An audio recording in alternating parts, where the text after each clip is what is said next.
হরে কৃষ্ণ। সকল গৌর ভক্তবৃন্দের শ্রীচরণ কমলে আমার সশ্রদ্ধ দণ্ডবত প্রণতি। সবাইকে শ্রী শ্রী রাধা অষ্টমীর প্রাণ ঢালা শুভেচ্ছা। তো আশা করছি সবাই ভালো আছেন এবং আজকের দিনটাকে যথাযোগ্য সম্মানের সাথে পালন করেছেন, ভক্তির সাথে পালন করেছেন সকল গৌর ভক্তবৃন্দরা। তো আজকে এসেছি, আজকে অনেক পূর্ণ একটা দিন, অনেক সৌভাগ্য আমাদের যে শ্রীমতী রাধারানী আমাদের মধ্যে আবির্ভূত হয়েছিলেন এবং আমাদেরকে কৃপা প্রদান করার জন্য তিনি বিভিন্ন কল্পে অবতরণ করেছিলেন। তো আজকে হচ্ছে শ্রী শ্রী রাধা রানীর আবির্ভাব তিথি, শ্রী রাধাষ্টমী। তো আজ সবাই আছেন, ভালো আছেন। তো আমরা আজকে শ্রীমতী রাধারানীর উপরে কিছু বিষয়ে আলোচনা করার প্রয়াস করব। তো সকল গৌর ভক্তবৃন্দের শ্রীচরণ কমলে আমি কৃপা আশীর্বাদ প্রার্থী। ওম অজ্ঞানতিমিরান্ধস্য জ্ঞানাঞ্জন শলাকয়া চক্ষুরুন্মীলিতং येन তস্मै শ্রীগুরুবে নমঃ। শ্রীচৈতন্য মনোভীষ্টং স্থাপিतं येन ভূতলে স্বয়ং রূপ কদা মह्यं ददाति स्वपदान्तिकं। वन्दे अहं श्रीगुरु श्रीयुतपदकमलं श्रीगुरून् वैष्णवांश्च श्रीरूपं साग्रजातं सहगण रघुनाथान्वितं तं सजीवं साद्वैतं सावधूतं परिजन सहितं कृष्णचैतन्यदेवं श्रीराधाकृष्णपादान् सहगण ललिता श्रीविशाखान्वितांश्च नमोऽयं विष्णुपादाय कृष्णप्रेष्ठाय भूतले श्रीमते भक्तिवेदान्त स्वामिनीति नामिने। नमस्ते सारस्वते देवे गौरवाणी प्रचारिणे निर्विशेष शून्यवादी पाश्चात्यदेशतारिणे। हा कृष्ण करुणा सिंधु दीनबंधु जगतपते गोपेश गोपिकाकांत राधाकांत नमोस्तुते। तप्त कांचन गौरांगी राधे वृंदावनेश्वरी विश्वानुसुते देवी प्रणमामि हरिप्रिये। वाञ्छाकल्पतरुभ्यश्च कृपा सिन्धुभ्येव च पतितानां पावनेभ्यो वैष्णवेभ्यो नमो नमः। जय श्री कृष्ण चैतन्य प्रभु नित्यानंद श्री अद्वैत गदाधर श्रीवासादि श्री गौरभक्तवृंद। हरे कृष्ण कृष्ण कृष्ण कृष्ण हरे हरे, हरे राम राम राम हरे हरे। हरे कृष्ण। तो सबार प्रथमे उपस्थित आছেন তিনজন গৌরভক্ত আছেন। তো তাদের শ্রীচরণ কমলে আমার সশ্রদ্ধ প্রণতি এবং সবাইকে রাধা অষ্টমীর শুভেচ্ছা। আশা করছি শ্রীমতী রাধারানী কৃপায় সবাই ভালো আছেন এবং আজকের দিনটা অনেক সুন্দরভাবে আপনাদের উদযাপন করেছেন এবং রাধারানীর কৃপা আপনারা প্রাপ্ত হয়েছেন। তো আশা করব যে আমরা এখন শ্রীমতী রাধারানী সম্বন্ধে কিছু কথা আলোচনা করার চেষ্টা করব। যদিও শিব ব্রহ্মা আদি মহান মহান ভক্তরাও শ্রীমতী রাধারানীর সম্বন্ধে বলে কি কুল কিনারা লাভ করতে পারেন, এমনকি ভগবান শ্রীকৃষ্ণ স্বয়ং শ্রীমতী রাধারানী সম্পর্কে বলতে গিয়ে কনফিউজড হয়ে যান। তো আমরা হচ্ছি আমার মতো একটা পাপী অধম, আপনাদের কৃপা প্রার্থনা করতেছি। তো শ্রীমতী রাধারানী কি? তো শ্রীমতী রাধারানীর নাম হচ্ছে রাধা। মানে রাধা হচ্ছে আরাধনা থেকে এসেছে। তো যিনি ভগবান শ্রীকৃষ্ণের আরাধনার উদ্দেশ্যে আবির্ভূত হয়েছিলেন তিনি হচ্ছেন রাধা। আবার রাধার নামের আরেকটা অর্থ হচ্ছে রাধা, রায়ের রাস্তা, আর ধা মানে যিনি রাস্তা প্রদর্শন করেন, কৃষ্ণ ভক্তিতে যিনি রাস্তা প্রদর্শন করেন তিনি হচ্ছেন রাধা। আর রাধা আরাধনা থেকে রা এসেছে, আর ধা হচ্ছে ধাবিত। তো যিনি ভগবান শ্রীকৃষ্ণের আরাধনার জন্য ভগবান শ্রীকৃষ্ণের বাম হৃদয় থেকে, আমরা জানি হৃদয় দুইটা, একটা হচ্ছে ডান আর একটা হচ্ছে বাম। তো ভগবানের বাম হৃদয় যখন প্রেমে পূর্ণ হয়ে গিয়েছিল, তো সেই প্রেমের প্রকাশ হচ্ছেন শ্রীমতী রাধারানী এবং সেই হৃদয় থেকে শ্রীমতী রাধারানী আবির্ভূত হলেন। এবং তিনি আবির্ভূত হওয়ার সাথে সাথেই আমরা এই বৃন্দাবনে হচ্ছে গোবর্ধন পর্বত, এবং সেই গোবর্ধন হচ্ছে গোলক বৃন্দাবনের শতশৃঙ্গ পর্বত। তো সেই শতশৃঙ্গ পর্বতে ভগবান শ্রীকৃষ্ণ বসেছিলেন এবং সেখানে শ্রীমতী রাধারানীর আবির্ভাব হয়েছিল ভগবানের বাম হৃদয় থেকে। এবং তিনি আবির্ভাবের সাথে সাথেই ধাবিত হলেন ফুল তোলার জন্য, এবং সেই ফুল দিয়ে তিনি ভগবান শ্রীকৃষ্ণের জন্য মালা গেঁথে নিয়ে আসলেন। তো এটা হচ্ছে শ্রীমতী রাধারানীর উদ্দেশ্য। শ্রীমতী রাধারানীর উদ্দেশ্য হচ্ছে তিনি ভগবানের আরাধনার জন্য যিনি ধাবিত হন তিনি হচ্ছেন শ্রীমতী রাধারানী।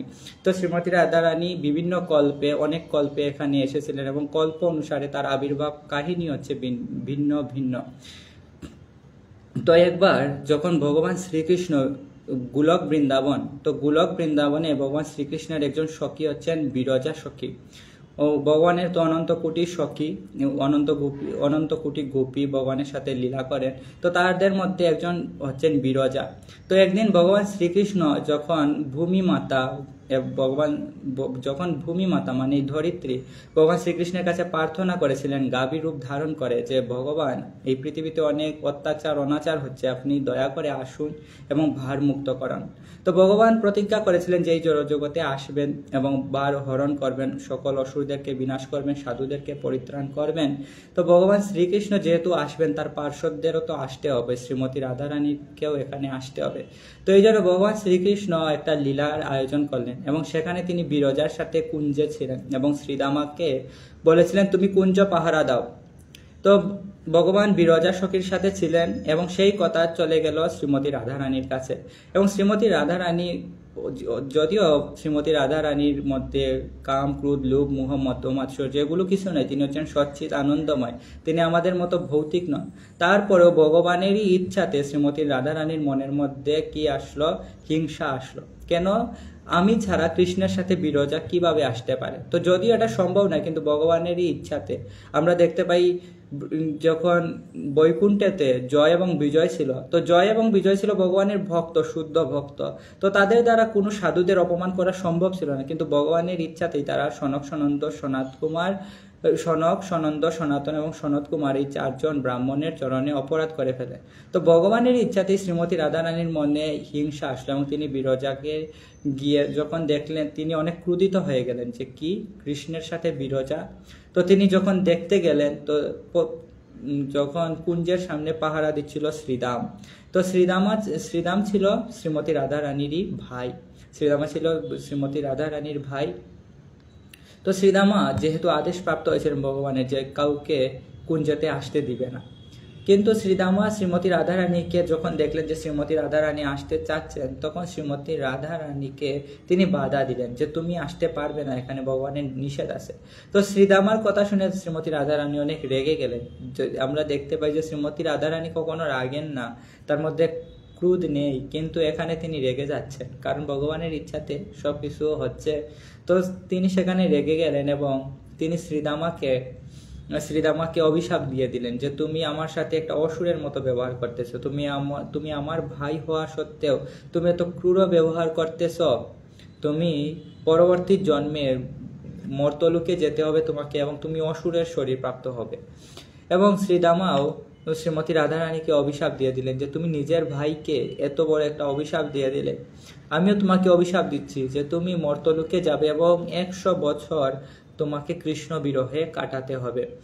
তো এইভাবে শ্রীমতী রাধারানীও অভিশাপ প্রাপ্ত হয়ে গেলেন, শ্রীদামা অভিশাপ প্রাপ্ত হয়ে গেলেন এবং ভগবান শ্রীকৃষ্ণ এবং বিরজা বুঝতে পারলেন যে শ্রীমতী রাধারানী বাইরে এসেছেন। তো তারা কি করলেন? বিরজা একটা নদীর মতো প্রবাহ শুরু করলেন, সেখানে একটা নদী হয়ে গেলেন তিনি সেখানে, এবং ভগবান শ্রীকৃষ্ণ সেখান থেকে পালিয়ে গেলেন। তো শ্রীমতী রাধারানী যখন কুঞ্জে প্রবেশ করলেন, তখন তিনি দেখলেন যে বিরজা একটা নদীর মতো হয়ে গেছে। তো তিনি বিরজাকে অভিশাপ দিলেন যে বিরজা তুমি মর্তলোকে যাবে এবং একটা নদী হয়ে প্রবাহ করবে। তো এই বিরজাই মূলত এই যমুনা নদী, এবং ভগবান শ্রীকৃষ্ণ যমুনা নদীকে পরবর্তীতে বিবাহ করেছিলেন, কালিন্দী হিসেবে তিনি এসেছিলেন। তো এই কারণ হচ্ছে যে শ্রীমতী রাধারানীর এই ভূলোকে আসার কারণ হচ্ছে তিনি এই অভিশাপ প্রাপ্ত হয়েছিলেন এবং আসলে ভগবান শ্রীকৃষ্ণেরই ইচ্ছা। তারপরে শ্রীমতী রাধারানী যখন অভিশাপ প্রাপ্তই হয়ে গেলেন যে তোমাকে মর্তলোকে যেতে হবে, শ্রীরামকেও যেতে হবে, বিরজাকেও যেতে হবে, আর কৃষ্ণ তো প্রমিস করেছেনই ভূদেবীর কাছে, ভূমির কাছে যে আমি আসতেছি, আমি সকল বাধা বিপত্তি থেকে তোমার পৃথিবীকে রক্ষা করব। ভগবান তো আগেই কথা দিয়েছিলেন। তো যাই হোক, এইভাবে যখন চলতে লাগলো, তখন শ্রীমতী রাধারানী বললেন যে আমি তো বৃন্দাবন ছেড়ে যেতে পারবো না, বৃন্দাবন হচ্ছে আমার অত্যন্ত প্রিয়, আমি বৃন্দাবন ছেড়ে কোথাও যেতে পারবো না। তো ভগবান শ্রীকৃষ্ণ কি করলেন যে তোমার কোথাও যেতে হবে না, আমি বৃন্দাবনকেই, এই গোলক বৃন্দাবনকেই পৃথিবীতে নিয়ে যাব। তো শ্রীমতী রাধারানীর ইচ্ছা অনুসারে, আর ভগবানও বলেছেন যে ভগবানের ধাম ছেড়ে কাউকে কোথাও যেতে হয় না। তো ভগবান তার সকল সপার্ষদ শ্রীমতী রাধারানী এবং সকলকে নিয়ে বৃন্দাবনে, যে আমাদের বর্তমানে উত্তরপ্রদেশে যে আমরা দেখি 84 ক্রুশ নিয়ে শ্রী বৃন্দাবন ধাম, তো সেই বৃন্দাবন হচ্ছে গোলক বৃন্দাবনই। তো সেই গোলক বৃন্দাবনকে ভগবান শ্রীকৃষ্ণই জড়জগতে প্রকাশ করলেন এবং শ্রীমতী রাধা রানী, ললিতা সখী, অষ্টসখী সহ ভগবানের সকল গোপী নিয়ে ভগবানও প্রকট হলেন। তো শ্রীমতী রাধা রানীর পিতা হচ্ছেন বৃষভানু।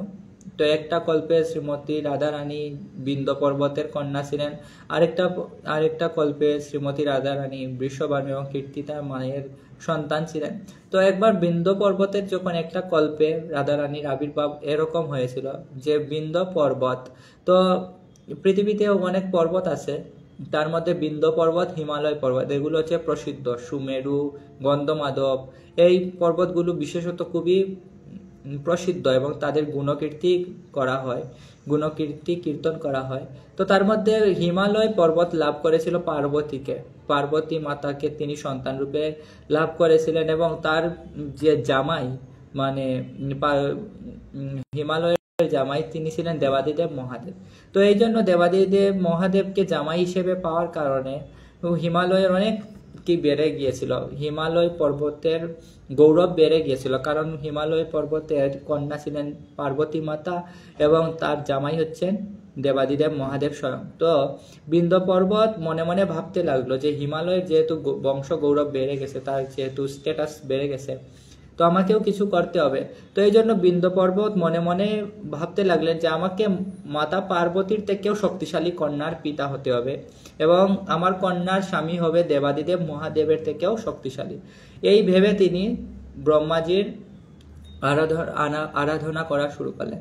তো ব্রহ্মাজির আরাধনা করতে করতে বিন্দ পর্বতের আরাধনায় সাধনায় ব্রহ্মাজি সন্তুষ্ট হয়ে তাকে বর দিয়ে দিলেন যে হ্যাঁ ঠিক আছে, তুমি পার্বতী মাতার থেকেও শক্তিশালী কন্যা প্রাপ্ত হবে।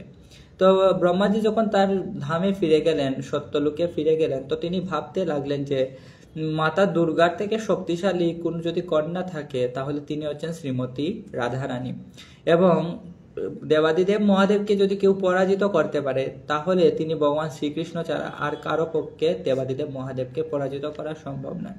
তো এই ভেবে তিনি শ্রীমতী রাধারানীর আরাধনা করা শুরু করলেন, কারণ শ্রীমতী রাধারানী যদি প্রকট না হন বিন্দ পর্বতের কন্যা রূপে তাহলে ব্রহ্মার কথা থাকবে না। তো ব্রহ্মাজি কি করলেন, শ্রীমতী রাধারানীর আরাধনা শুরু করলেন এবং এই রকম 1000 বছর তপস্যা করার পরে, আমাদের হিসাবে 1000 বছর তপস্যা করার পরে শ্রীমতী রাধারানী ব্রহ্মাজির উপরে সন্তুষ্ট হলেন এবং তিনি বললেন যে তথাস্তু, আমি বৃন্দ পর্বতের কন্যা রূপে আসব। তো বৃন্দ পর্বতের কন্যা রূপে এই জন্য শ্রীমতী রাধারানী একটা কল্পতে আবির্ভূত হয়েছিলেন। তো আমরা বলতেছি যে শ্রীমতী রাধারানীর আবির্ভাব আপনারা দেখবেন যে ভিন্ন ভিন্ন, এক জায়গাতে ব্রহ্মাজি বৃষভানু রাজাকে প্রদান করতেছেন ফুল থেকে, আবার বৃন্দ পর্বতের কন্যা রূপে শ্রীমতী রাধারানী প্রকট হচ্ছেন, আবার নদী থেকে শ্রীমতী রাধারানী প্রকট হচ্ছেন। তো এগুলো আসলে মূলত কল্প। তো আমরা কল্প কি, এটা হচ্ছে ব্রহ্মার একটা দিনকে কল্প বলা হয় এবং এক একটা দিনে মূলত 1000 যুগ থাকে, 71 চতুর্যুগ এবং 71 চতুর্যুগে 1000 দিব্যযুগ থাকে। তো এগুলোকে বলা হয় কল্প। তো ব্রহ্মার একদিনে ভগবান শ্রীকৃষ্ণ একবার এই মর্তলোকে আসেন, ঠিক তেমনি শ্রীমতী রাধারানীও একবার এই মর্তলোকে আসেন। তো এই বিভিন্ন দিনে শ্রীমতী রাধারানী আবির্ভূত হয়েছিলেন বিভিন্ন কল্পতে এবং এগুলো শাস্ত্রের মধ্যে আছে। তো এগুলোর মধ্যে কোনো কনফিউশনের কিছু নেই। তো শ্রীমতী রাধারানী কিভাবে বিন্দ পর্বতের গড়ে আবির্ভূত হলেন এটা আমরা আলোচনা করছি। আর বৃষভানু রাজার কাছে এবং কীর্তিতা সুন্দরীর কাছেও শ্রীমতী রাধারানী কিভাবে আসলেন। তো একবার বৃষভানু রাজা যখন ভোরের আলো ফুটতেছে, তো তখন তিনি তখন তিনি যখন স্নানের জন্য গেলেন, তো স্নান করতেছেন এবং সময় দেখলেন যে অন্ধকার। তো তখন তারা যে ব্রহ্ম মুহূর্তে স্নান করতে হয় আমরা জানি যে, তো ব্রহ্ম মুহূর্তে তো যখন তিনি স্নান করতেছিলেন তখন তিনি দেখলেন যে একটা অন্ধকার জায়গা, তখনও সূর্য উঠেনি কিন্তু এত আলোকিত হয়ে গিয়েছে এবং একটা পদ্ম ফুলের থেকে সেই জ্যোতি বের হচ্ছে। তো যখন বৃষভানু রাজা সেই ফুলের কাছে গেলেন তখন তিনি দেখলেন যে শ্রীমতী রাধারানী সেই পুষ্পের ভিতরে শয়ন করতেছেন এবং তিনি সেই কন্যাকে নিয়ে আসেন। আরেকটা কল্পতে বৃষভানু রাজাকে ব্রহ্মাজি স্বয়ং রাধারানীকে প্রদান করেছিল যে এই নাও, এই কন্যাকে তুমি গ্রহণ করো, এটা হচ্ছে তোমার কন্যা। তো এইভাবে শ্রীমতী রাধারানী আবির্ভূত হয়েছিলেন। তো শ্রীমতী রাধারানী আবির্ভূত হওয়ার পরই অবশ্য ভগবান শ্রীকৃষ্ণ শ্রীমতী রাধা রানীর আবির্ভাব হওয়ার এক পক্ষ আগে আবির্ভূত হয়েছিলেন। ভগবান শ্রীকৃষ্ণ কৃষ্ণপক্ষের অষ্টমী তিথিতে আবির্ভূত হয়েছিলেন, আর শুক্লপক্ষের অষ্টমী তিথিতে শ্রীমতী রাধা রানী, মানে 15 দিন পরে শ্রীমতী রাধা রানী আবির্ভূত হয়েছেন। তো এইভাবে শ্রীমতী রাধা রানী আবির্ভূত হলেন এবং ভগবান শ্রীকৃষ্ণের নাম কার্য করেছিলেন গর্গমুনি। তো গর্গমুনি ভাবতে লাগলেন যে যেহেতু ভগবান শ্রীকৃষ্ণ আবির্ভূত হয়ে গিয়েছেন, তাহলে উনার শক্তি শ্রীমতী রাধা রানীও হয়তো আবির্ভূত হয়েছেন। তো তিনি গেলেন বর্ষনাতে এবং সেখানে শ্রীমতী রাধা রানীর নামকরণ করলেন। এবং শ্রীমতী রাধা রানী কিন্তু প্রতিজ্ঞা করেছিলেন, গোলকে যখন ছিলেন তখন তিনি প্রতিজ্ঞা করেছিলেন যে আমি ভগবান কৃষ্ণকেই প্রথম দেখব। ভগবান শ্রীকৃষ্ণের কাছে প্রথমে তিনি প্রতিজ্ঞা নিয়েছিলেন যে আমি ছাড়া আপনাকে ছাড়া আমি আর কাউকে দেখতে চাই না। তো শ্রীমতী রাধা রানী যখন আবির্ভূত হয়েছিলেন, যদিও তিনি এত সুন্দর ছিলেন যে শ্রীমতীর বলা হচ্ছে যে ভগবান শ্রীকৃষ্ণকে বলা হচ্ছে কন্দর্প কোটি কমনীয় বিশেষ শুভম। আর সেই কন্দর্প কোটি কমনীয় বিশেষ শুভম ভগবান শ্রীকৃষ্ণ অনন্ত কোটি কন্দর্পকে কি করতে পারেন? বশীভূত করতে পারেন। এই জন্য ভগবানের এক নাম হচ্ছে মদন মোহন। আর সেই মদন মোহন ভগবানকে যিনি মোহিত করতে পারেন তিনি হচ্ছেন শ্রীমতী রাধা রানী। এই জন্য শ্রীমতী রাধা রানীর এক নাম হচ্ছে মদন মোহন মোহিনী। তো শ্রীমতী রাধা রানী কত শক্তিশালী!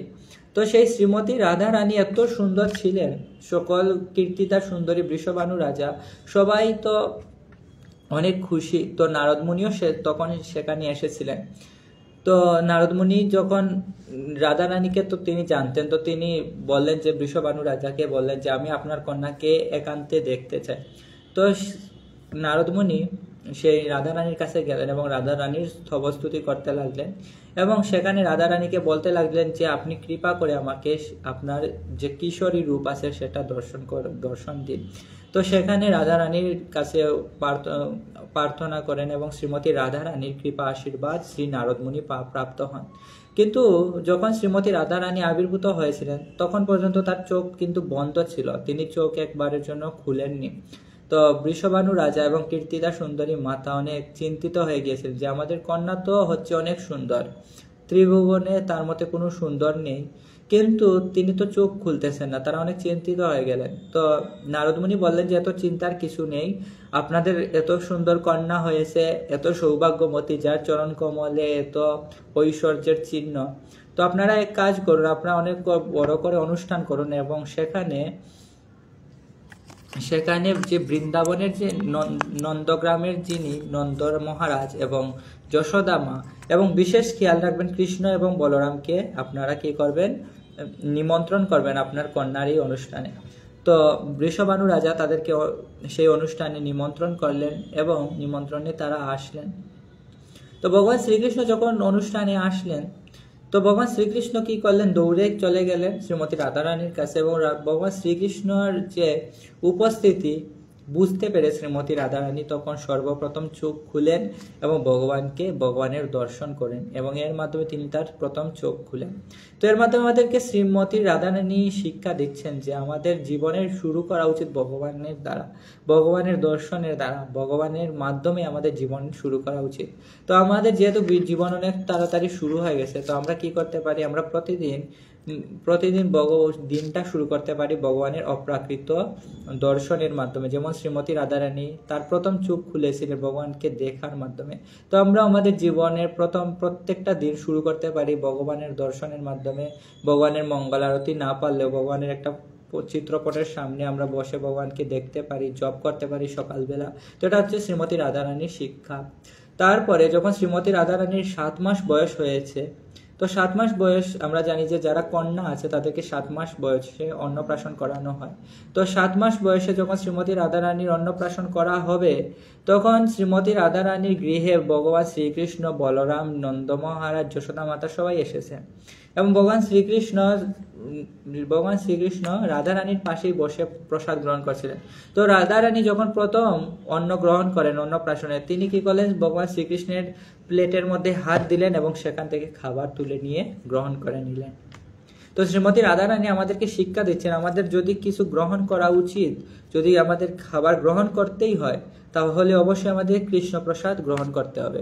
তো শ্রীমতী রাধারানী আমাদেরকে শিক্ষা দিচ্ছেন মাত্র 7 মাস বয়সেই তিনি যখন প্রথম অন্ন গ্রহণ করেন তা কৃষ্ণ প্রসাদ, কৃষ্ণ তার পাশে প্রসাদ গ্রহণ করছে এবং সেই প্রসাদ শ্রীমতী রাধারানী হাত দিয়ে নিয়ে খেয়ে ফেলতেছেন।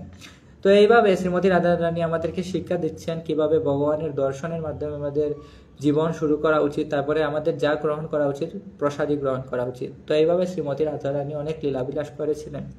তো শ্রীমতী রাধারানীর অনেক লীলাবিলাস আছে, কিন্তু আমরা ভাগবতম, শ্রীমদ্ ভগবদ গীতা এগুলোতে আসলে শ্রীমতী রাধারানীর কথা দেখতে পারি না। তো শ্রীমদ্ ভগবদ গীতার অর্থ হচ্ছে যে শ্রীমতী রাধারানীর কৃপায় আমার প্রতি ভগবানের গান।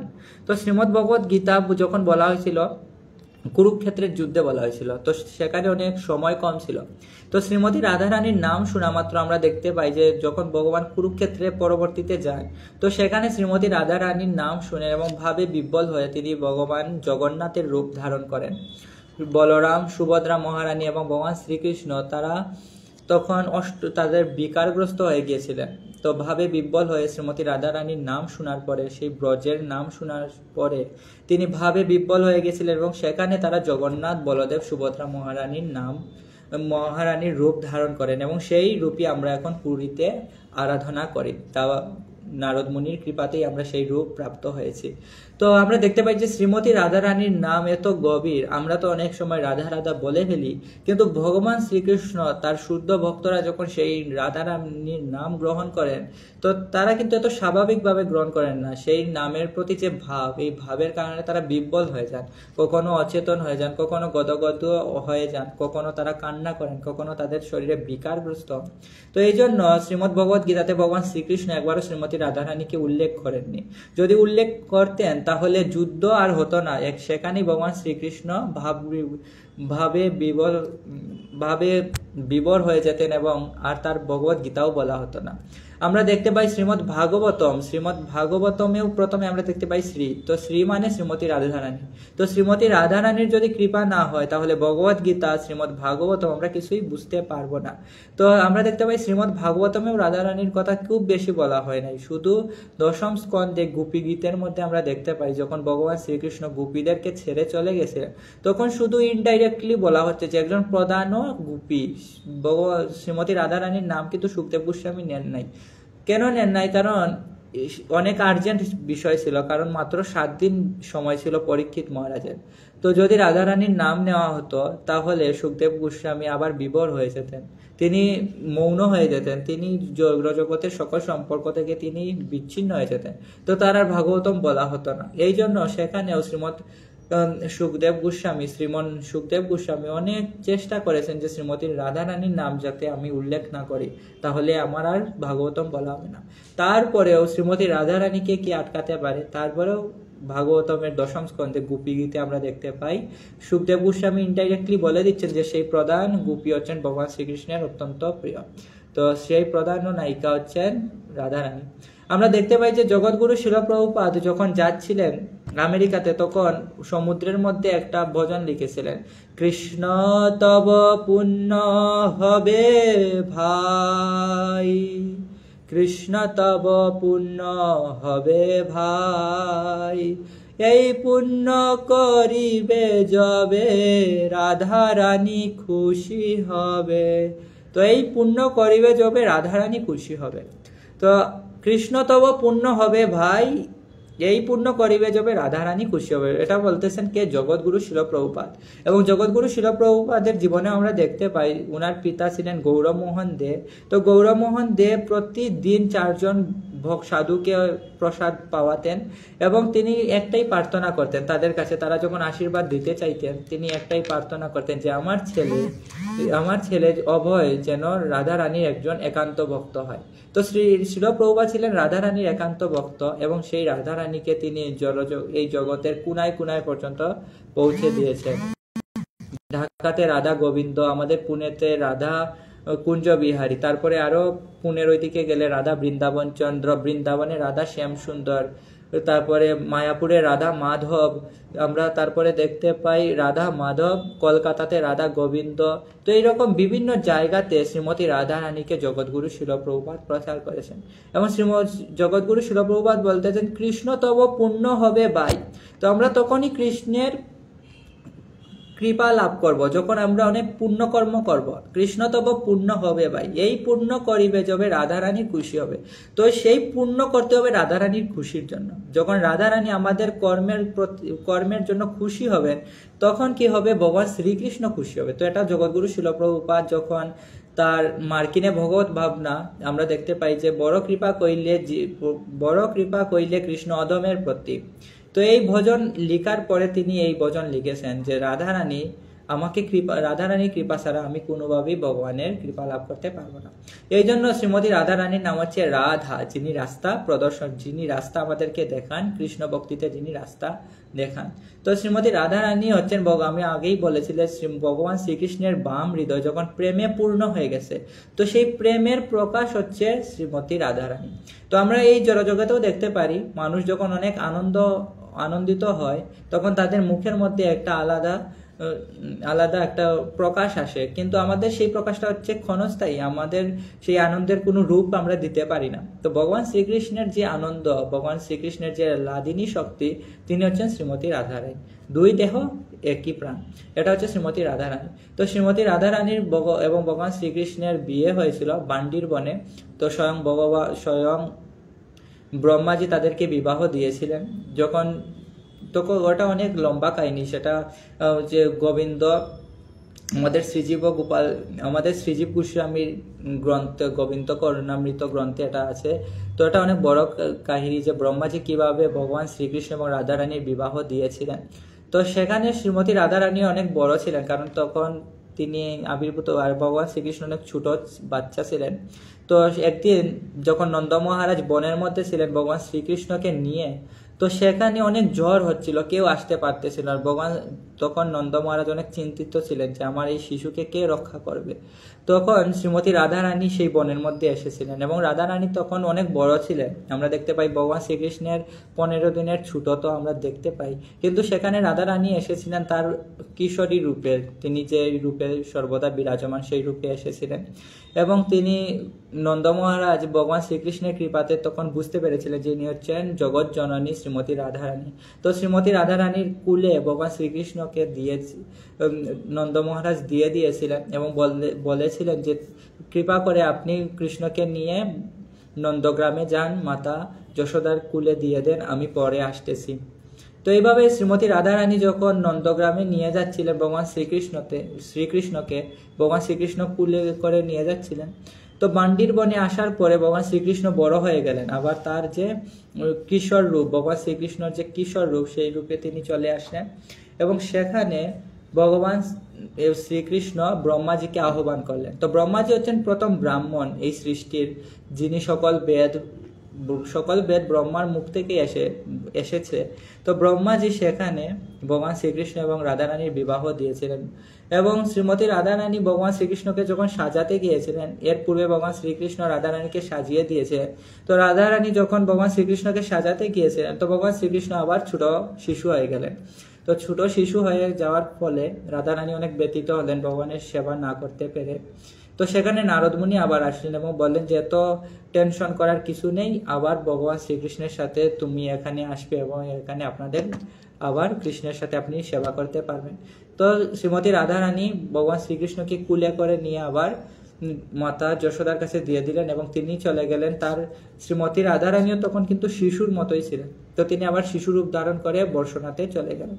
তো এইরকম ভগবান শ্রীকৃষ্ণের সাথে শ্রীমতী রাধারানীর লীলা হচ্ছে অনন্ত, অসংখ্য, এবং সেগুলো কিন্তু বোঝা আমাদের পক্ষে কারো পক্ষেই সম্ভব নয়। এগুলো দেবাদিদেব মহাদেবও বিমোহিত হয়ে যান। আর আমরা এই জন্য আমাদের এগুলো নিয়ে বেশি শ্রীমতী রাধারানীর যে গুরুত্বপূর্ণ লীলা, সেগুলো নিয়ে আমাদের চিন্তা বেশি করা উচিত নয়। আমাদের কৃষ্ণ ভগবান দেওয়া হয়েছে। তো রাধারানীর নাম এবং কৃষ্ণ। তো শ্রীমতী রাধারানীর নাম কেন ভগবান শ্রীকৃষ্ণের পূর্বে আসে?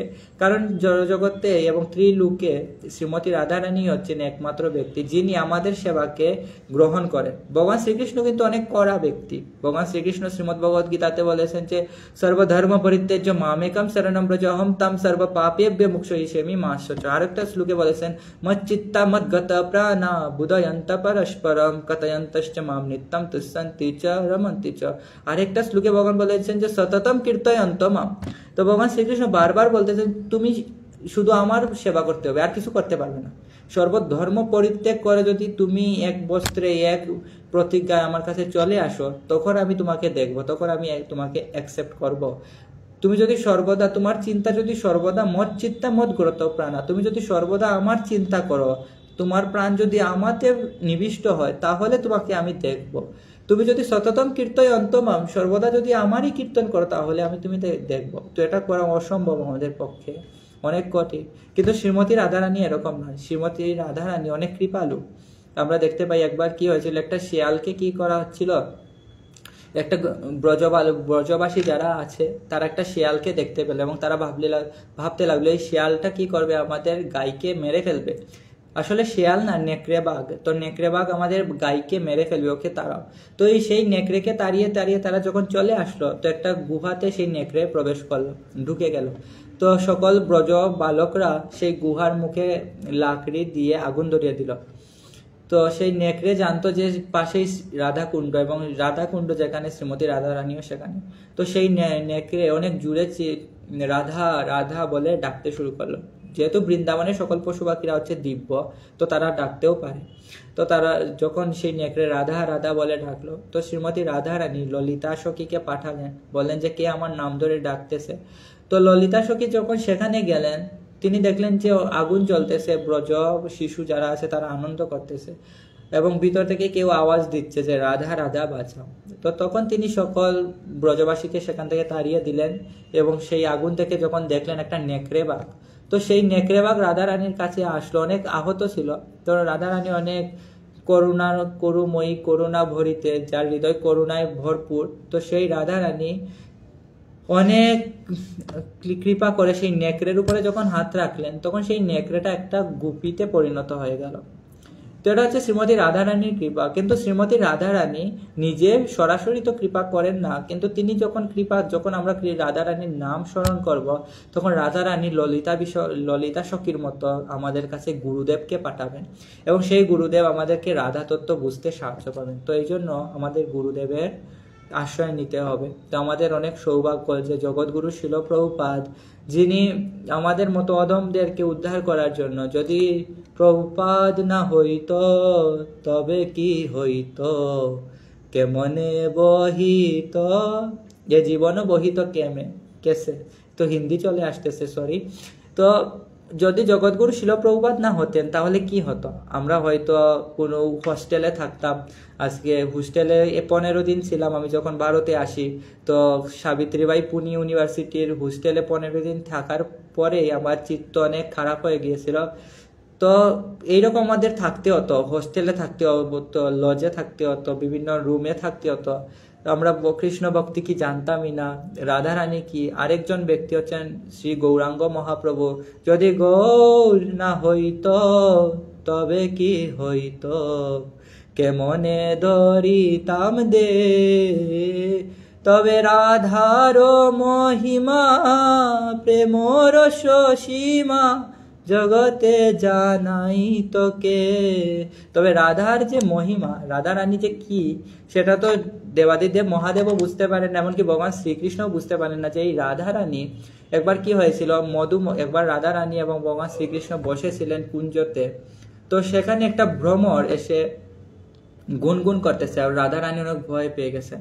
তিনি বলতেছে যে কৃষ্ণ এই ভ্রমরটাকে সরাও, এরকম করতেছে না। ভ্রমর অনেক ভয়ঙ্কর হয়, কিন্তু কালো ভ্রমর গুনগুন করতেছে। তো ভগবান শ্রীকৃষ্ণ মধুমঙ্গলকে দায়িত্ব দিলেন যে মধু এই ভ্রমরটাকে সরাও। তো মধু কি করলো, এই ভ্রমরটাকে তাড়িয়ে অনেক দূরে নিয়ে গেল। আর যখন সে ফিরে আসলো, মধুমঙ্গল বলতেছে যে মধু চলে গেছে, মধু দূর দেশে চলে গেছে, আর আসবে না। আর রাধারানী মধু দূর দেশে চলে গেছে এই কথা শুনে কান্না শুরু করতে লাগলেন। কারণ মধুর আরেক অর্থ হচ্ছে ভগবান শ্রীকৃষ্ণ, ভগবান শ্রীকৃষ্ণের আরেক নাম মধু।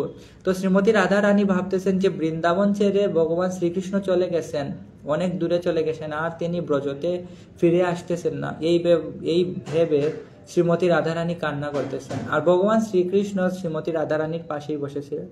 তো শ্রীমতী রাধা রানী যখন কান্না করতেছেন, তো তার যে চোখের তার অশ্রু এবং শরীরের ঘাম থেকে প্রেম সরোবর, বৃন্দাবনে প্রেম সরোবর হয়ে গেছে। তো ভগবান শ্রীকৃষ্ণ ভাবতেছেন আমি উপস্থিত আছি, তারপরেও শ্রীমতী রাধা রানী আমার জন্য এরকম কান্না করতেছে, আমি যদি চলে যাই তাহলে কিরকম কান্না করবে। এবং আমার নাম গ্রহণ করার মাধ্যমে শ্রীমতী রাধা রানী এত খুশি হয়, সকল গোপীরা এত খুশি হয়। তো শ্রীমতী রাধা রানী যে ভগবানকে কিভাবে ভালোবাসতেন সেটা ভগবান শ্রীকৃষ্ণ বুঝতে পারেননি কখনোই। তো সেই ভালোবাসাটা বুঝার জন্য শ্রীমতী রাধা রানী কেন কৃষ্ণকে এত ভালোবাসেন, আমার মধ্যে কি আছে, এবং কেন শ্রীমতী রাধা রানী আমাকে এত ভালোবাসে, আমি তো তার কিছু করতে পারলাম না। তো সেই ভালোবাসাটা বুঝার জন্য ভগবান শ্রীকৃষ্ণ গৌর সুন্দর রূপে 500 বছর আগে নদিয়াতে আবির্ভূত হয়েছিল, এবং এই নবদ্বীপও শ্রীমতী রাধারানীর দ্বারাই গঠিত হয়েছিল।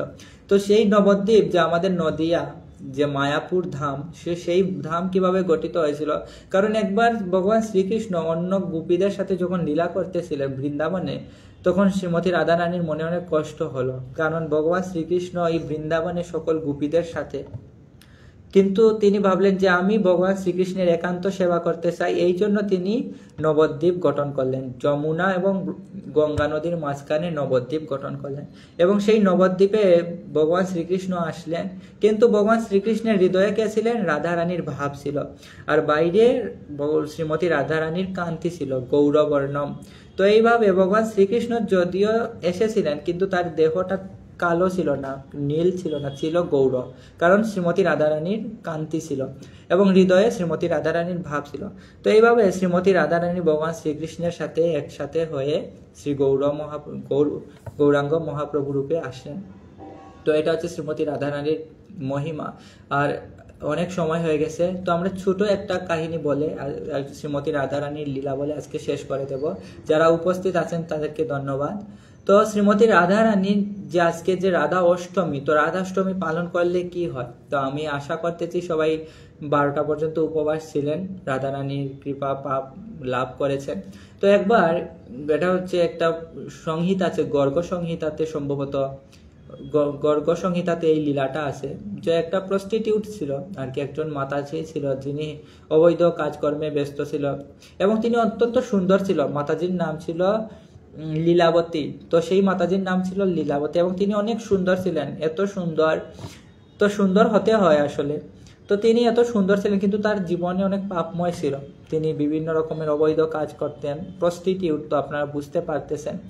তো তিনি এত পাপ করেছিলেন, কিন্তু তার মনে কোনো শান্তি ছিল না, এত অবৈধ সঙ্গ করার পরও তিনি সুখী হতে পারেন নাই। তো একদিন মনের মধ্যে অনেক বৈরাগ্য চলে আসছে যে কি করলাম সারা জীবন, এত টাকা পয়সা হলো, অনেক ভোগও করলাম, কিন্তু আমি সুখী হতে পারিনি। তো তিনি একদিন এই যে সন্ন্যাসীর মতো প্রস্টিটিউট, তো মনের মধ্যে কিছু বৈরাগ্য চলে আসছে আর পাপের বোঝা আছে, অনেক পাপের বোঝা। তো তিনি একদিন চলতেছেন, এত টেনশনে ছিলেন যে তিনি খাওয়া দাওয়াও কিছু করেন নাই, পেটের মধ্যেও কিছু দেওয়া হয় নাই। তিনি রাস্তা দিয়ে চলতেছেন, বৃন্দাবনে চলে আসছেন এবং তিনি দেখলেন যে অনেক ব্রজবাসীরা এক জায়গায় হয়ে অনেক আনন্দ করতেছে, কেউ মন্দির পরিষ্কার করতেছে, তিনি বুঝতেও পারেননি যে এটা মন্দির। তো তিনি সেখানে গেলেন এবং বললেন যে আপনারা এত খুশি কেন, আর এই খুশির উৎস কি, আমি দেখুন এত ভোগ করে এসেছি, এত অবৈধ সঙ্গ করেছি, এত টাকা পয়সা বানিয়েছি, কিন্তু আমার কোনো সুখ নেই। তো সেই যে যারা ব্রজবাসীরা ছিল তারা বললেন যে আজকে হচ্ছে রাধা অষ্টমী, তুমি কি জানো না রাধা অষ্টমী, আরে আসো তুমিও রাধা অষ্টমী আমি আমাদের সাথে করো। এবং সেই প্রস্টিটিউটকে সকল ব্রজবাসীরা নিয়ে গেলেন এবং বললেন যে আপনিও শ্রীমতী রাধারানীর কিছু সেবা করুন, ঝাড়ু দিতে পারেন, মন্দির পরিষ্কার করতে পারেন, ফুলের মালা গাঁথতে পারেন, সবজি করতে পারেন। তো এইরকম সেই মাতাজি অনেক পাপী ছিল, কিন্তু সকল সেবাতে তিনি অংশগ্রহণ করলেন এবং শ্রীমতী রাধারানীর তো কিছু তো খাওয়া হয় নাই, উপবাসও হয়ে গেল। তারপর প্রসাদ পেলেন এবং প্রসাদ পেয়ে তিনি অনেক আনন্দিত হলেন, কারণ শ্রীমতী রাধারানী হচ্ছেন ভগবানের কি আনন্দের শক্তি, লাদিনী শক্তি, এবং শ্রীমতী রাধারানীর আশ্রয়ে গেলে কি হয়, আনন্দ হয়। তো যখন শ্রীমতী রাধারানীর রাধাষ্টমী পালন করার পর তিনি আসতেছিলেন, তখন রাস্তার মধ্যে একটা বিষধর সর্প তাকে কামড়ে দিয়েছে এবং তিনি সেখানেই মারা গেছেন। তো মারা যাওয়ার পর যখন যমদূতেরা আসছে, তো যমদূতেরা যখন লীলাবতীকে নিতে আসছে, তখন সেখানে এসে গেছেন বিষ্ণুদূতেরাও, সেখানে গোলক থেকে অন্য দূতেরাও চলে আসছেন এবং লীলাবতীকে তারা গোলকে যেতে চেয়েছিলেন, কারণ সে রাধারানীর একটা মাত্র জন্মাষ্টমী পালন করেছে। তো অনেকে বলতে পারেন যে আরে সে তো রাধাষ্টমী পালন করেছে, কেন তার মৃত্যু হলো, কেন তাকে সর্প কামড় দিল? রাধারানীর উচিত ছিল তাকে বাঁচানো। তো দেখুন, এই দেহটা হচ্ছে মরণশীল, এই দেহটাকে মরতে হবেই, কিন্তু আমাদের আসল উদ্দেশ্য হচ্ছে মামেই বংশ জীবলোকে জীবভূতা সনাতন, আমরা হচ্ছে ভগবানের নিত্য অংশ, আমরা হচ্ছে চিন্ময় আত্মা, আমাদের না আছে জন্ম, না আছে মৃত্যু। তো সেই লীলাবতী যদি বেঁচে থাকতো তাহলে সে আবার পাপ কাছে ফিরে যেত, যেহেতু সে ছিল অনেক ভুকবাদী, তো সে আবার পাপ কাছে ফিরে যেত, তার আবার পাপ বৃদ্ধি পেত, তো তার আর যাওয়া হতো না। কিন্তু শ্রীমতী রাধারানী এত কৃপালু যে তাকে সাপের কামড়ে মেরে ফেলছেন এবং তার আর পাপ করতে হয় নাই, তিনি তাকে গোলকধামে পৌঁছে দিয়েছেন। তো আশা করি সবাই ভালো থাকবেন এবং শ্রীমতী রাধারানীর কৃপা প্রার্থনা লাভ করবেন। তো শ্রীমতী রাধারানীর কৃপা লাভের একটা মাত্র উপায়, সেটা হচ্ছে ভগবান শ্রীকৃষ্ণের দিব্য নাম কীর্তন করা। হরে কৃষ্ণ কৃষ্ণ কৃষ্ণ হরে হরে, হরে রাম রাম রাম হরে হরে। জগৎগুরু শিল প্রভুপাদ কি জয়, শ্রীমতী রাধারানী কি জয়, শ্রী শ্রী রাধা অষ্টমী মহোৎসব কি জয়, জয় কৃষ্ণ ভগবান কি জয়, কৃষ্ণ বলরাম ভগবান কি জয়, শ্রী শ্রী রাধা কুঞ্জ বিহারী ভগবান কি জয়, সমবেত গৌর ভক্তবৃন্দ কি জয়। হরে কৃষ্ণ। অনেক ভুল ত্রুটি হয়েছে আমি জানি, কারণ দেবাদিদেব মহাদেব ব্রহ্মা ভগবান শ্রীকৃষ্ণ কেউ শ্রীমতী রাধারানীর তত্ত্ব বুঝতে পারেন না। তো আমি আশা করব সকল গৌর ভক্তবৃন্দ এবং শ্রীমতী রাধারানী আমাকে কৃপা আশীর্বাদ করবেন এবং ক্ষমা করবেন, এবং নিত্যকালের জন্য যেন সকল বৈষ্ণববৃন্দ এবং জগৎগুরু শিল প্রভুপাদের নিত্য দাসে পরিণত হতে পারি, এই জন্য আমাকে আশীর্বাদ করবেন। জগৎগুরু শিল প্রভুপাদ কি জয়। হরে।